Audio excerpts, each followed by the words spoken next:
there's a certainty of something being here. The presence is quite certain. What it is entirely uncertain.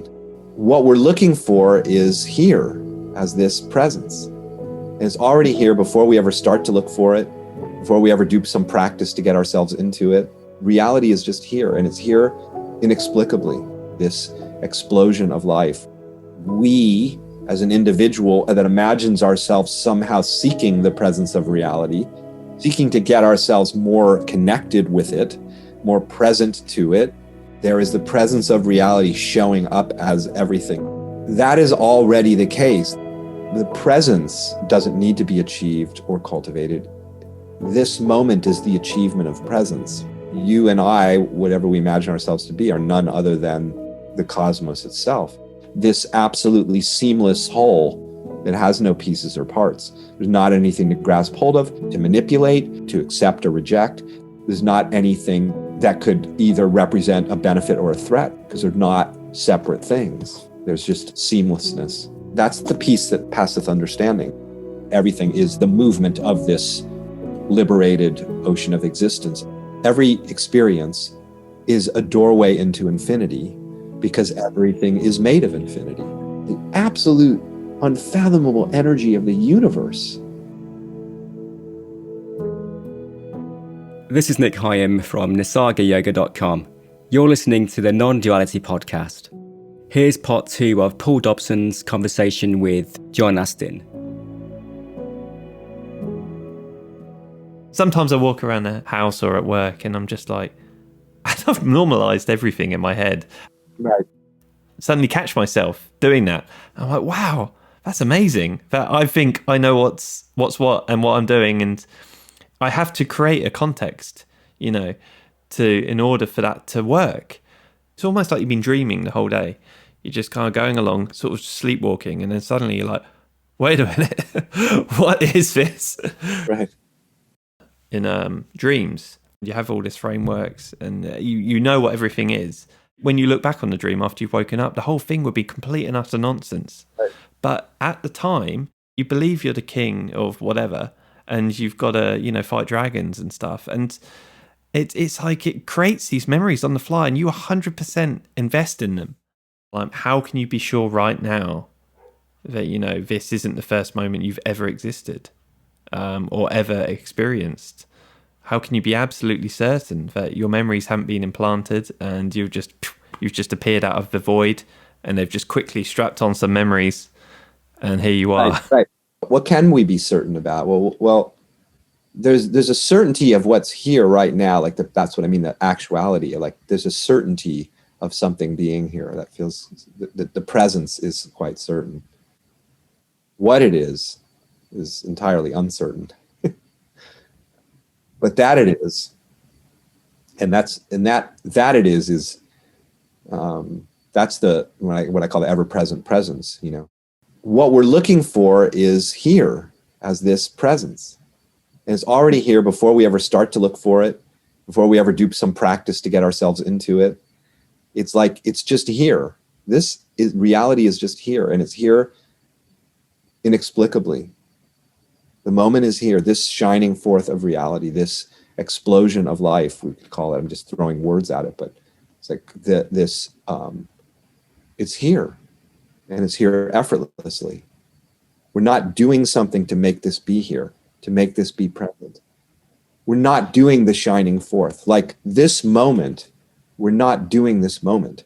This moment is being done. It is being effortlessly whatever, it's birthed itself. It's here. How is this here? How is any of this here? And it's relentlessly here, and it's timelessly here. It's just here. It's like that's a real powerful sort of kind of thing to recognize for somebody who's like trying to get the things they've heard about, say, in spirituality, of the presence, the openness, the indivisibility. Really powerful thing to begin to discover is that those things that we are looking for as spiritual aspirants that we've heard, we've read about, fantasized about, aspire to somehow recognize are what is here. That's what's here now. without our doing anything to make it be here. So the presence of reality is here, isn't it? Yeah. And the presence of reality is not something that we, as an individual that imagines ourselves somehow seeking the presence of reality, seeking to get ourselves more connected with it, more present to it, one with it, and on and on and on and on, is like, that is already the case. There is the presence of reality showing up as everything that we might name and describe and categorize seemingly. But the presence of reality is here, and it is the very, and there is no coming and going of the presence of reality. There's no getting into it. No, there's no cultivating it, is there? You can't cultivate it, can you? You can't cultivate the presence of reality. It's cultivating itself. Yeah, it is. And if you try to cultivate it, that's what reality is cultivating in that instant, is you trying to cultivate it. Yeah. I mean, it's the cultivator of all things, you know, reality itself is doing everything. And even our sense of agency, we don't have to like diminish it somehow or dismiss it. It's just one of the ways, the real agency of all of this, the real driving force, the inexplicable, miraculous driving force of everything, whatever is radiating this, that force.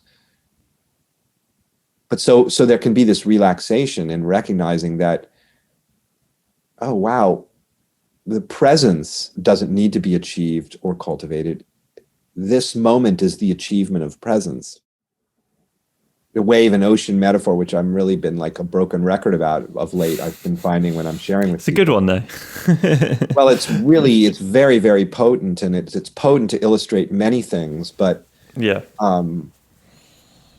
But here I could use it to say, you know, the wave we imagine ourselves to be as a separative creature, you know, an individuated, autonomous person, that's looking to find God, that's looking to find reality, that's looking to find the presence of existence, is like a wave looking for the sea, literally. But the wave is the sea. So you and I, whatever we imagine ourselves to be, are none other than the cosmos itself. I was talking with someone and about this, and I was saying the other day, and I said, if you look out at the sea, and you could see what appear to be, and we might describe as separate waves, right? Each one with a kind of distinct shape and form, and right? Yeah. And dynamism. The waves are always changing their shape and form, aren't they? But it's a little game that consciousness plays. It's an extraordinary thing that it does, where it seems to take what is an absolutely indivisible, seamless whole, i.e. the ocean, and see it as pieces and describe it in terms of pieces that we would call the waves of that ocean, right? But is it actually a piece, a separate piece? Well, what do? You know, you look at the wave, and like visually speaking, you know, you like draw a circle around, like there it is. You know, somebody says, show me the wave. Okay, I'll draw a circle around it right there. See? So, okay, but it's so arbitrary, isn't it? Because all these seemingly discrete phenomena, the waves of phenomena, the waves of experience, are just like the waves of the sea, in the sense that our sense of ourselves as being separate is basically drawing a circle around something that there's no actual line there. There's no place where the ocean stops and the wave becomes, is there? There's absolutely no line there. If you look really precisely, very carefully at the wave-like phenomena, you realize like you cannot take it out of the context. You know, it's a continuum, right? Yeah. And so there's just the wave is just a continuation of the sea. And so in a sense, there's only the sea. Practically speaking, what are we trying to do as humans? We imagine ourselves as separate waves. And then as separate subjects, we then are trying to navigate the objects of the world, which include our subjective experience. And we're trying to rearrange the waves so that we can feel better, feel more secure, feel happier, or feel more enlightened if we're spiritual seekers. But we're playing a game. We're trying to rearrange things that are not things, that are not graspable as things, that they don't have independent existence. There's not things. No. There's not something there to grab hold of as a thing. There's just this absolutely seamless whole that has no pieces or parts. There's not anything to grasp hold of. There's not actually anything to accept or reject. There's not anything to manipulate. There's not anything that could either represent a benefit or a threat, actually, because they're not separate things. There's just seamlessness. From one perspective, it can feel like I, as a subject individual, am going to learn to become more accepting of the waves of my experience. But that's looking at it from the perspective of the waves have independent existences, as they would say in Buddhism, right? Yeah. I, as a wave, independent existence, and these phenomena have independent existence, and I'm in a relationship with those phenomena that could either be one of rejection or acceptance. But from the perspective of the ocean itself, that's just hysterical. It is, what yeah. What are you talking about? It's like the ocean of existence isn't accepting its wave-like manifestations. It is those wave-like manifestations. So there is no acceptance, there's no rejection, there's just being. Yeah. That is beyond acceptance and rejection. It's just the beingness of this moment appearing as all that it appears as, including us. Already completely itself, already self-perfected, and beyond all of those terms, of course. And so good luck rejecting that. I mean, best of luck to you if you try. Oh, yeah. There's not one thing opposed to another thing. Yeah. There's not one thing pushing and pulling against another thing, actually. No. It is not what's actually happening. Right. It can sometimes feel that way. It can feel as if we're in a push-pull kind of struggle with experience. Absolutely. Like, we all know what that's like, and we have an aspiration often to get beyond that because it's not comfortable. But reality itself is not pushing and pulling against itself. It's being itself. It's a single thing being itself. So it's complete stability in that sense. It's complete equanimity. It's complete, that's the peace that passeth understanding, that Jesus is talking about. Because it's beyond the concepts of this and that, because it sees that there's only this, there's not a this and a that. And so there's no pushing and pulling. So there's complete peace when this is recognized to simply be being itself. It's not a peace to get oneself into, or a peace that one can be removed from. It's just like presence, I was saying earlier. But the presence its very nature is complete, transcendental peace, you could say. But it is a peace that is the very nature of reality itself. It's not, it just is already accomplished. It's not something to achieve. It's just the nature of things. Yes. There's no... Already accomplished, yeah. I like that.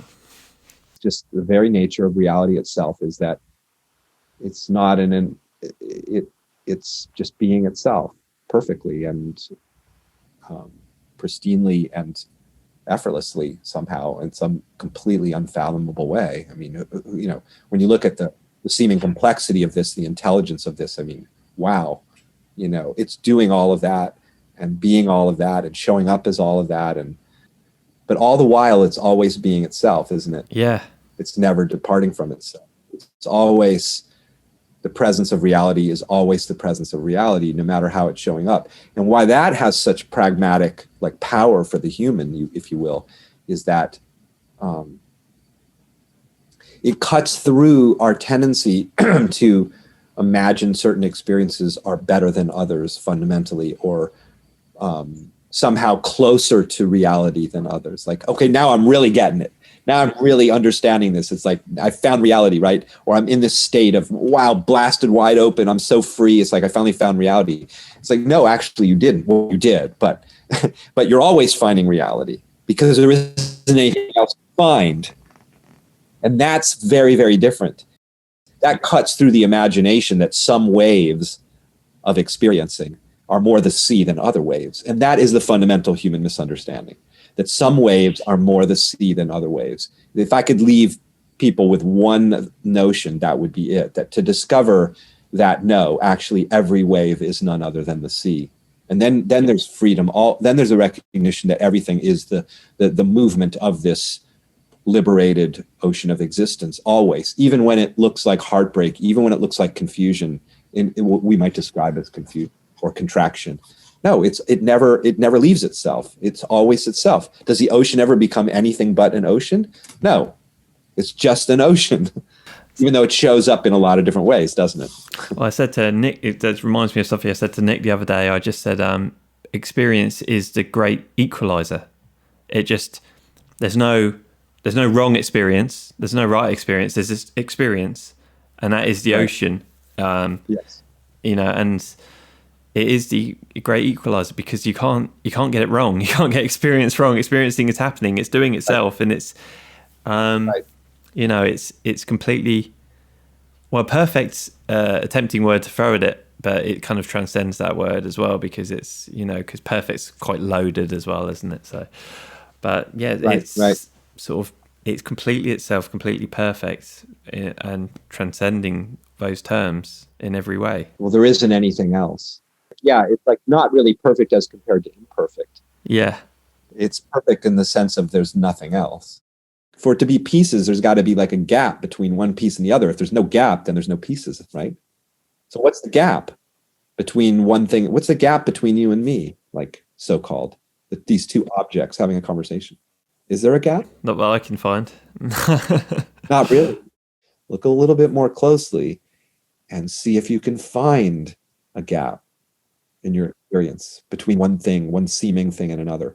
Whether we're talking visually, auditorily, tactily, cognitively, like where are the gaps between things? Where is the line? As I was saying, you draw the line around, there's that thing in space, and then there's that thing, the table over there. It's like, where are the lines? Well, they're nowhere to be found. We paint reality with an extremely broad brush, don't we? And what reality is actually painted with is an infinitely fine brush. Yeah, my friend Peter Brown has a saying which is the world is not made of generalities, it's made of specifics. Brilliant, because the generalities are the abstractions. Oh, in general, you're kind of like other people that share these. So I can make a generalization about various, but no, you're specifically you. Yeah. It's very paradoxical. It's like two distinct waves, and yet no boundary can be found at the same time between the beingness of me and the beingness of you. It's just the beingness, just the presence. Yeah. It's like we hit a sort of a brick wall or a dead end or something, like with the mind, as what we're calling the mind, where it just can't. It's like, how can that be both and that's what the reality is, though. It's both and, and it's beyond both and.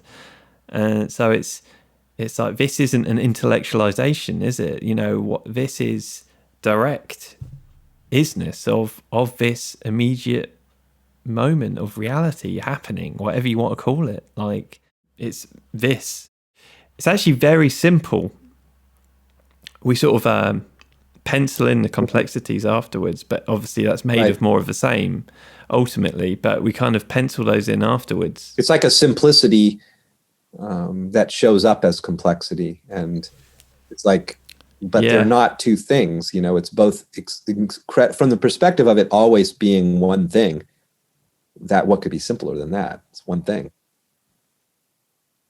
Doesn't get right. Simplicity, one thing, no complexity, and yet it shows up as the most unthinkable complexity. When you have like a billion neurons, in your brain, each one is different, and each one is this unbelievable complex sort of electrical dance of neurons firing and this fireworks display in the human brain. I mean, that's a lot of complexity. But what is all of that? If we reduce it in a simplification process, we can we can discover that it is this simplicity of this one presence, if you will, this that has, call it life again, that we can't really conclude what it is exactly. I mean, that's an amazing thing. It's like, what is life actually? I mean, really, what is life? What do we call, I'm alive? What is that? What is the life force? And that life force, we'll call it life, the force of life. But again, if we come back to like what it is more fundamentally, by feeling our way into it, not analytically, but feeling our way into the presence of like negative thoughts or something, a narrative that feels painful, feel into the presence of what that actually is. And then you come back to this like basic state, this basic primal, ultimately unfathomable, ungraspable vitality and presence. And you always end up there. Look at anything and the universe is holographic in that way. You look at any piece of it and every experience is a doorway into infinity, even the so-called negative, difficult ones, because everything is made of infinity. So of course, everything is everything is the same doorway into the same fundamental reality. I think that's just, but saying that is one thing, but when you discover it for yourself, then you realize like, oh, I'm always in that same fundamental reality because that is the only thing that exists. So I can't get myself into it. Here I am. This is the fundamental reality right here. And that completely changes your perspective on life, doesn't it? Because you go, you have pain, you have a headache or whatever. You go, well, this is an interesting shaped doorway into infinity. Let's explore this doorway. It's not my favorite doorway, but let's have a look. And actually, wow, this is not what I thought it was. It's like that little message I sent you, like kind of like reality. That's kind of, I was just mowing the other day at the golf course, and I was just like, it did help that the skies were really nice that day and the sun was kind of setting. I was like, reality, I just saw it as a work of art, just like really to be enjoyed, like a piece of music. You have sad bits and you have, happy chords and sad chords, minors and all that kind of stuff. And the music's always playing, I like to say, no matter what the song is, the music's always playing. And that's where the gold is. Feel the way in which the music's always on. Yes. It's always playing. The radio is always playing. When we recognize kind of this more primal nature of things, one of the things that opens up is a kind of capacity to enjoy all of it that much more, actually, even the challenging stuff. This is the very ground of reality, the ocean of reality that's showing up somehow inexplicably as what you're calling self-doubt and self-criticism and oppressive energies swirling around. This is the very primal force of reality itself, inexplicable, miraculous, shining forth of something that can't be said what it is, but here it is. Yeah. Right? So talk about a profoundly different way, a profoundly different perspective that is not a conceptual perspective. I mean, even at the level of the conceptual nature of it, it could be inspiring to say, wow, this negative thought I'm having, so-called, is a miracle. Like, how is this even here? That's kind of conceptual. But if you let that kind of sink in experientially and you feel it as the miracle that it is, the energetic, inexplicable dynamism of reality that it is, that's not a concept, that's a felt sense. And feel that, the next time, this is just an invitation to anyone listening. It's like, there's being caught up in some stream and, all these spiritual teachings like, oh, come back to the awareness that's noticing all of that. And like that can be a useful tool, in some ways. But no, feel the miracle of thinking itself. It's just a wave of the ocean of reality. It's like, it is not merely the problem you imagine it to be. It is just the upwelling of life itself, the spontaneous, effortless. I mean, who knows? There's no words for this. I mean, I'm just completely at a loss for describing, but thought, the great boogeyman in spirituality. It's like, what is thought? Thought is a miracle of life. this thing called thought. And talk about subtle. I mean, this is subtle. Thought is subtle beyond subtle beyond subtle what it is. What is thought? Feel what a thought is. Forget about what it's telling you it is, or what it's telling you life is, or what you are, what a terrible person you are, and how fucked up life is. Forget about that for a moment and feel, what is it actually there that's telling you all that shit? What is that thing that you imagine you're the victim of? What is it actually? It's a wave-like, inexplicable, miraculous,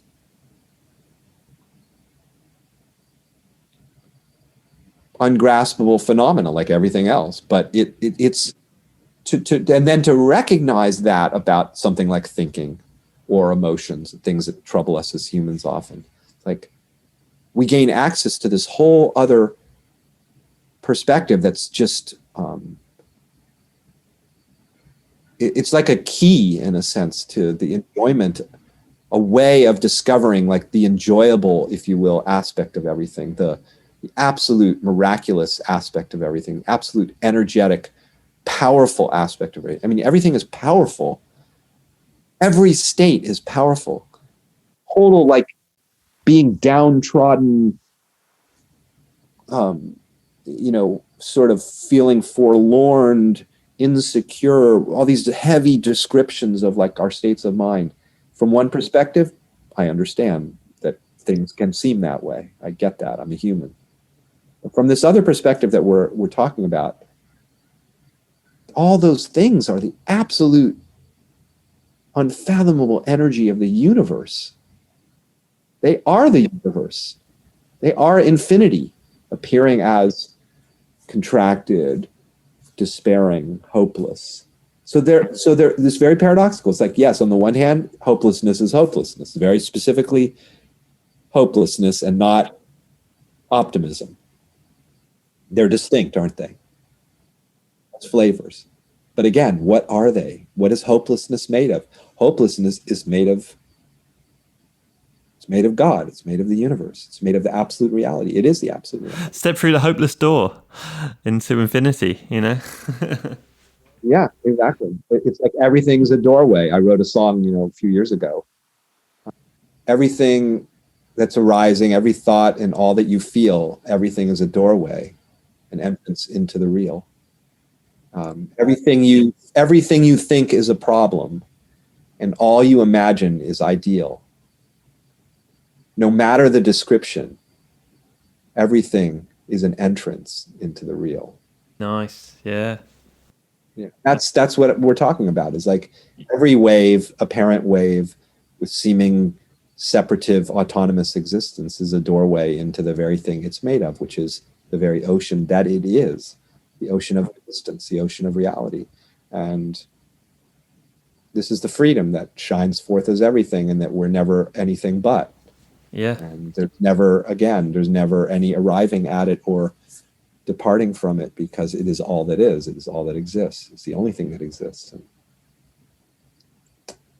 that's the good news. It's a relief. It's a massive relief, isn't it? It's a great relief, a great freedom. It's not what we thought it to be this whole time. It's not merely what we think it is. God, thank God for that. Much turns out it's much more. It's much richer. Yeah. It's much more luscious and delicious and subtle and pleasurable than we imagine, than our language typically suggests phenomena are. And that can be discovered. It's here to be discovered if we're, inclined to check it out and essentially feel what's here rather than imagine we know what's here. Everything that's appearing,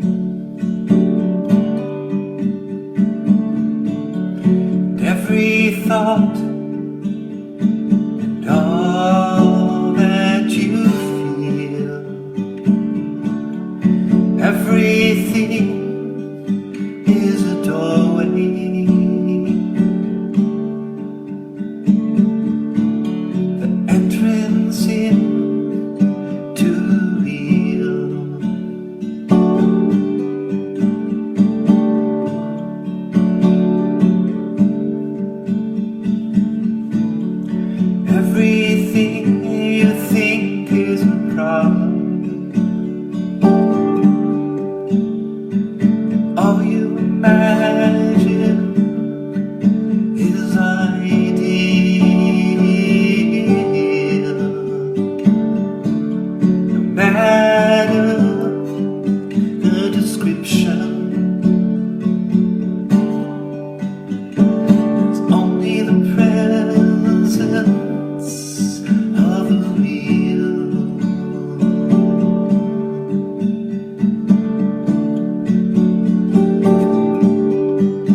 out